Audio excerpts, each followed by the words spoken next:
entrap them. And Elijah, as he would commune with God, would have a forewarning of what the king of Syria was planning to do. And it was so to the point and so detailed that the king of Syria thought he had a traitor within his camp. He thought that somebody would go and tell them exactly what they had planned to do. And it wasn't a coincidence. It wasn't once or twice. It continued to happen. And they informed the king of Syria. They said, it's not us. We're not betraying you. We're not going to say anything.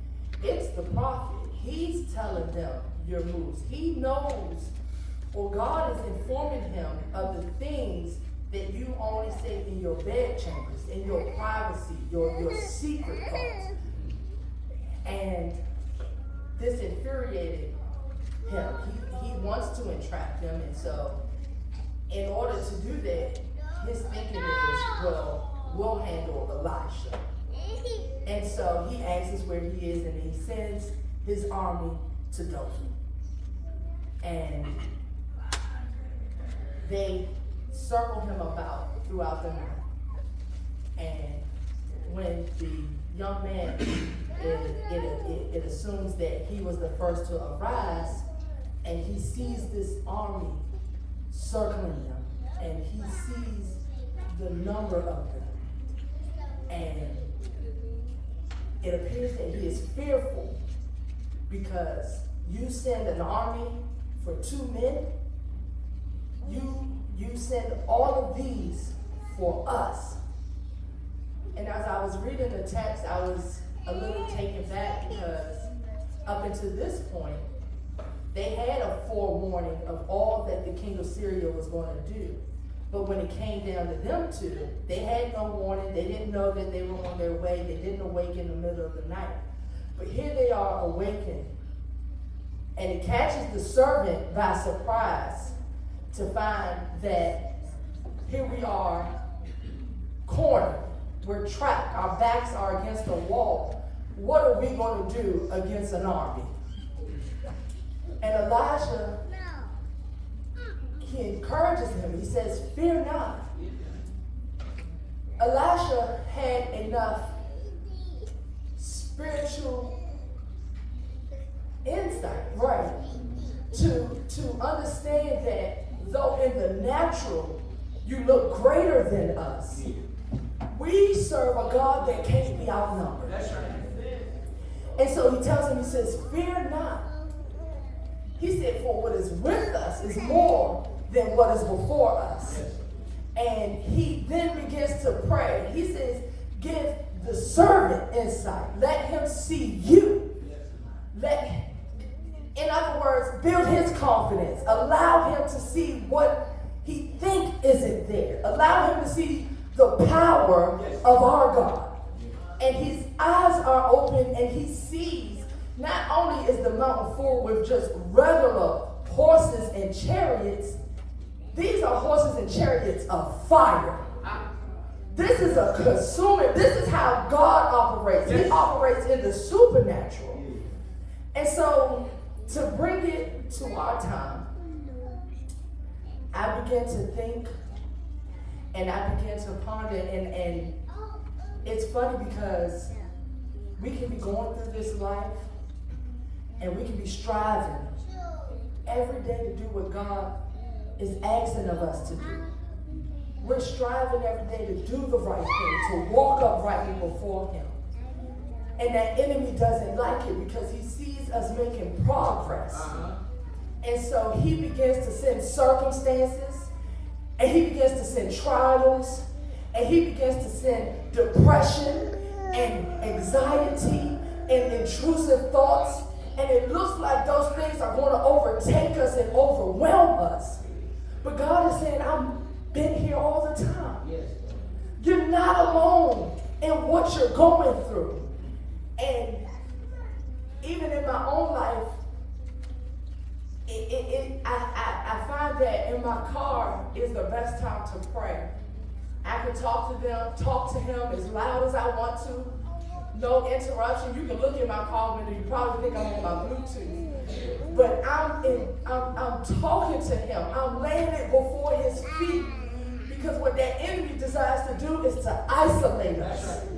He wants to isolate us and put us off in a corner and makes us think we're all alone in what we're going through and that nobody understands and nobody cares. But God is saying, I'm here. He said, I've been here all the time. He said, your thoughts, they don't outnumber me. Your depression, it can't outnumber me. Your trials, they have nothing on me. I'm here fighting on your behalf. And he begins to build us up. And he begins to comfort us. And he begins to deal with us and give us a peace even when we're in the situation. And that's the wonderful thing about God, that the situation hasn't changed. The army hasn't moved. The depression is still there, but he gives us a peace in the midst of it that helps us to stand. Yes. And he said, I'm putting you on this hill that you may have a testimony, that I may show forth my glory in your life. Yes. Because everything around us is sinking sand, but he says, I'm a sustainer. And a lot of times we think that we're going to see God when the sun is high in the sky and when everything is going well. But how many times have you realized that he was a light in a dark place? Yes. How many times have you realized when sorrow and grief was eating you alive, he was your comforter? How many times have you realized that when you had absolutely nothing, he showed up and gave you everything and then some? He said, I'm here with you. I'm in the fight with you. You're not alone. Because that enemy, he desires to sift us. He desires to isolate us. He desires to make us hard and bitter. And he wants to make us mean towards one another and take that love away. But God is saying, I'm right here. I'm fighting for you. Would you hold on? Stay on the hill. Stay in the fight, saints of God. He's trying to work some things out of us. He's trying to give you a testimony. He's trying to give us a testimony, saints of God. And we got to allow him to do that. Again, like I said, I was talking to someone.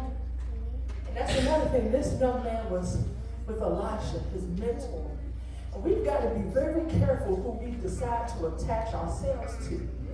Because sometimes you can start pouring your heart out to people, and you'll feel more alone, and you'll feel more in despair than when you didn't say anything to them. But Elijah knew to pray for them. And as I laid it out, and I got off the phone, and I began to finish it with the Lord. I'm like, Lord, I've been doing this, I feel like this, and I've been doing this. He said, I know. He said, who's been with you? And then you begin to see how he was a lifter, and how he was a sustainer, and how he was a joy in a storm, and how you did see him. And a lot of times that's what our trials do. It causes us to be blind. It causes us to forget. But I'm here to remind you, he's with us. Yes, yes. And none of your circumstances, I don't care what it is, it can't outnumber God. Man. He's been here from the very beginning. He knows all about it. He's touched with the feelings of our infirmities. He wants to help us, but we've got to make up our mind to go through. Yes. We've got to make up our mind to be determined. So tonight, I pray you see him too. I pray you see him on the job. I pray you see him in your home. I pray you see him when you're riding in your car. I pray you see him in every circumstance. I pray you see him past your tears. I pray you see him past your fears. I pray you see him every day and choose him. That's what he wants for us tonight. To choose him. Because he ain't going to never leave us. He'll never forsake us. Brother Royal said it. He's a friend that sticks closer than a brother. Yes, he is. Take him at his word, saints. Run with it. Hold on to it. He'll be our confidence. Yes. I honestly believe that's one of the reasons why he's so against idolatry. We put our hope and our faith in everything but him. And he says, I'm the source, not the resource. I am the source. I will hold you up. When you buckle, I will hold you up. I'll carry you if it comes to that. He's been there, and I pray you see him too.